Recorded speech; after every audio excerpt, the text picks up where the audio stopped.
দর্শক, বাংলাদেশ জামায়াতে ইসলামীর আহ, জাতীয় সমাবেশের সর্বশেষ অবস্থা আপনাকে জানিয়ে দিব।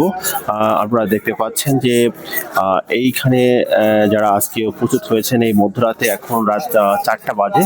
তো এই 4টার সময় দেশের বিভিন্ন জায়গা থেকে এই সমাবেশে এসেছেন।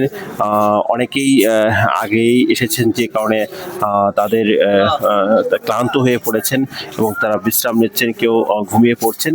এবং এখানে যে ব্যবস্থাপনা রয়েছে তার মধ্যে পুরো যে সোহরাওয়ার্দী উদ্যান রয়েছে, সেখানে কিন্তু মাটির উপর তাঁবু টেনে দেওয়া হয়েছে। সেখানে কিন্তু যারা জামায়াতে ইসলামের যারা সদস্যবৃন্দ রয়েছেন বা যারা সাধারণ কর্মী রয়েছেন, তারা কিন্তু সেখানে ঘুমাচ্ছেন। এবং এই মধ্যরাতেও কিন্তু তাদের যে সমাগম, এবং বলা চলে যে এখনই মধ্যরাতেই প্রায় জনগণ কানায় কানায় পূর্ণ হয়ে গিয়েছে, এবং তারা অনেকেই বসে খোশ গল্প করছেন এবং অনেকেই ঘুমাচ্ছিলেন। সেই সর্বশেষ যে পরিস্থিতি, সেটি আপনাদের দেখানোর চেষ্টা করছি।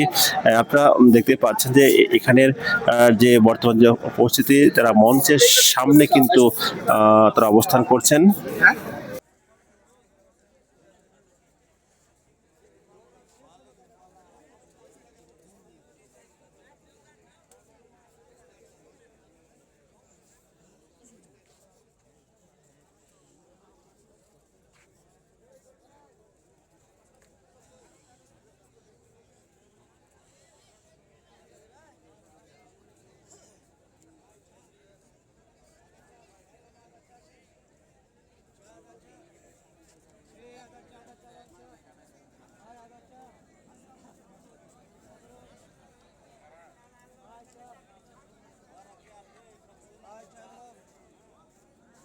अच्छा